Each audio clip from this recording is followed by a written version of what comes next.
pula kita menerima informasi yang simpang siur, kesejahteraan, dan hak bagi seluruh rakyat Indonesia. Nilai-nilai luhur Pancasila harus diterapkan oleh seluruh lapisan masyarakat tanpa terkecuali.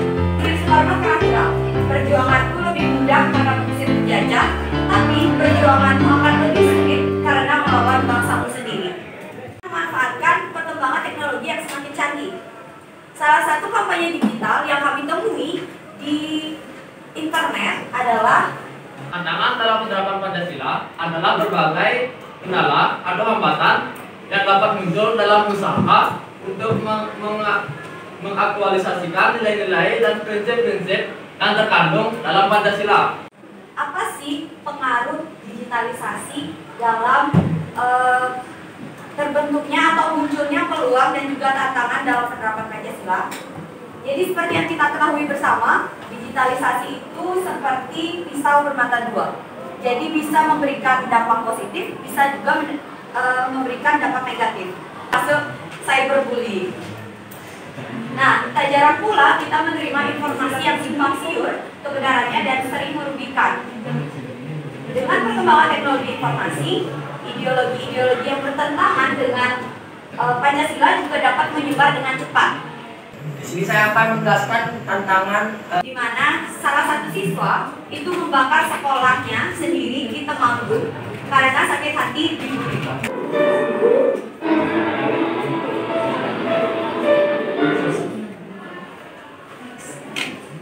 Untuk bisa bersatu walaupun berbeda-beda secara ras, agama, budaya, dan lain sebagainya. Contoh penyimpangan dari sila ketiga yaitu perang antar suku, tawuran antar pelajar, banyaknya aliran sesat yang muncul. Mengaku budaya salah pendidikan.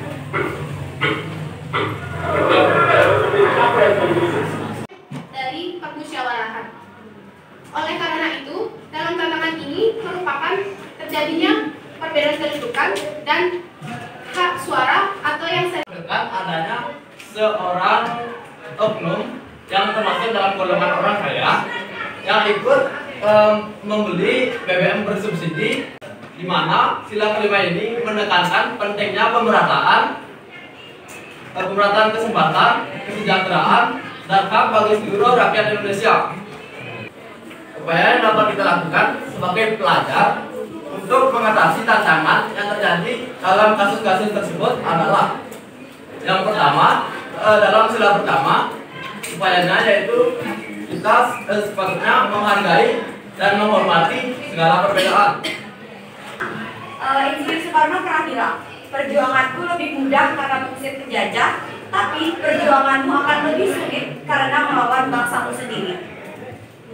Di negeri ini, Republik Indonesia bukanlah milik suatu kelompok etnis, bukan milik suatu agama, bukanlah milik suatu golongan, bukan juga milik adat istiadat tertentu, tapi milik kita bersama, dari Sabang sampai Merauke yang harus kita jaga bersama.